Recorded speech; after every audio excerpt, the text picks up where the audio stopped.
Imaginen la escena. Pleno siglo XVI. España se está expandiendo por un continente entero, un nuevo mundo. Y en medio de toda esa vorágine, un grupo de pensadores en una universidad se atreve a preguntar, oigan, un momento, ¿tenemos derecho a hacer esto? Hoy vamos a ver cómo esa pregunta, esa simple duda, terminó creando conceptos que, increíblemente, todavía hoy son la base del derecho internacional. Y es que esta no era una pregunta cualquiera, era la pregunta. El dilema moral y legal que sacudió las conciencias del siglo de oro español. No se trataba nada más de geografía y de riquezas, se trataba de justicia, de almas, de la humanidad misma. Muy bien, vamos a desmenuzar este tema. Primero, tenemos que entender de dónde nace todo, esa crisis que llamaron la duda indiana. Después, vamos a explorar la idea genial que propusieron, una ley para todo el mundo. Luego, veremos cómo aplicaron eso a la guerra y cerraremos con la parte más complicada, su legado. El descubrimiento de América, como se le llamó, fue mucho más que encontrar nuevas tierras. Fue un shock cultural y moral. De repente había que dar cuenta de millones de personas con sus propias sociedades, leyes y costumbres.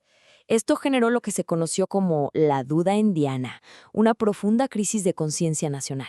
Y esa urgencia, esa necesidad de encontrar respuestas éticas y legales a una situación totalmente nueva, fue la chispa que encendió un movimiento intelectual potentísimo. Y aquí es donde entra en escena la famosa Escuela de Salamanca.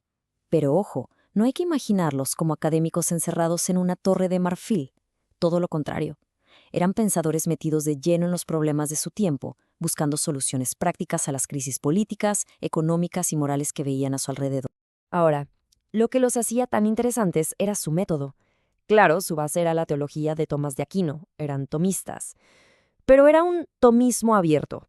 O sea, admiraban al maestro, pero no tenían miedo de contradecirlo o de adaptar sus ideas a los nuevos tiempos, influenciados también por el humanismo del Renacimiento.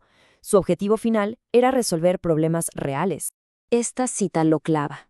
No eran abogados o políticos en el sentido moderno, eran teólogos. Su punto de partida no era la ley del rey, sino la ley moral, la ley natural y la ley divina. Y desde ahí, desde la filosofía moral, analizaban todo, la economía, el derecho y por supuesto la guerra. Y de todo este fermento de ideas va a surgir su aportación más revolucionaria, una que de verdad cambió la forma de entender el mundo, la idea de que existía una ley que aplicaba a todos los pueblos del planeta. Lo que hicieron fue tomar un viejo concepto romano, el ius ientium, y darle una vuelta de tuerca radical. Para ellos, este derecho de gentes no era la ley de Roma para los extranjeros, no. Era una ley que nacía del acuerdo y la razón de toda la comunidad mundial, del totus orbis, y obligaba a todos por igual, fueran cristianos, musulmanes o indígenas americanos.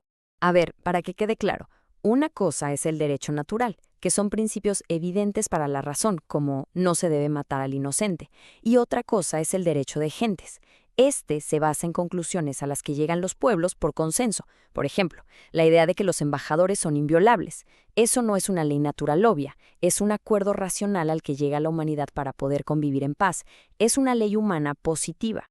El gran cerebro detrás de todo esto fue Francisco de Vitoria, considerado el fundador de la escuela. Fue él quien argumentó con más fuerza que esta ley obtenía su poder del consentimiento de toda la comunidad mundial. Y la implicación era tremenda. Ningún rey, ni siquiera el emperador o el papa, estaba por encima de esta ley que era común a toda la humanidad. Bueno, si ya tenemos una ley que nos une a todos, la siguiente pregunta es inevitable.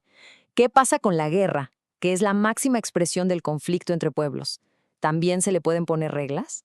Ellos no inventaron la teoría de la guerra justa. Esa idea ya tenía siglos. Lo que hicieron fue tomarla y modernizarla. La filtraron a través de su nuevo derecho de gentes. Y para eso, la dividieron en preguntas sistemáticas. ¿Cuándo es legítimo empezar una guerra? ¿Cómo se debe pelear una vez que empezó? ¿Y qué se puede hacer en la victoria? Para responder a la primera pregunta, la de cuándo es justo empezar una guerra, establecieron 3 condiciones indispensables. Primero, la tiene que declarar la autoridad legítima. Segundo, tiene que haber una causa justa, una ofensa grave de verdad. Y tercero, la intención debe ser buena. Buscar la paz y la justicia, no el poder, la venganza o el botín. Si faltaba una, la guerra era, simple y sencillamente, un crimen.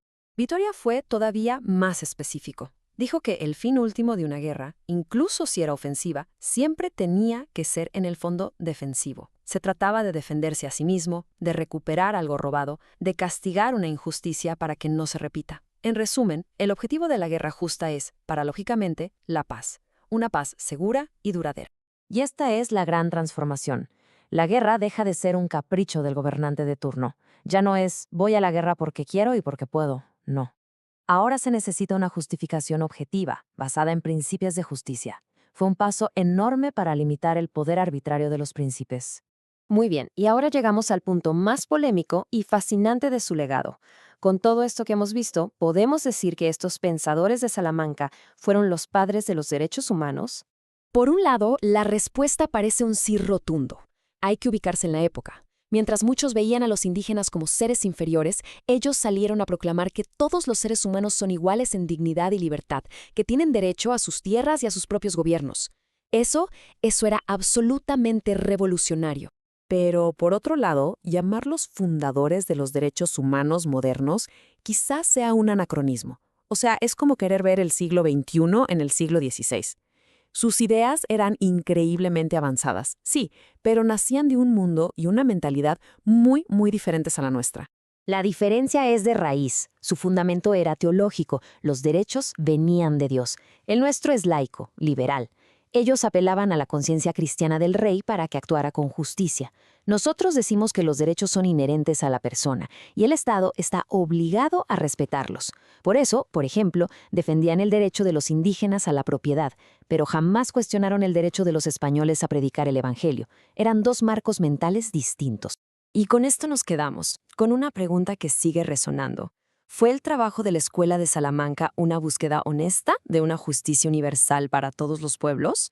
¿O fue quizá, sin quererlo, un intento de crear una justificación más humana, más sofisticada, pero al fin y al cabo una justificación para el imperio? Como su legado, la respuesta es compleja.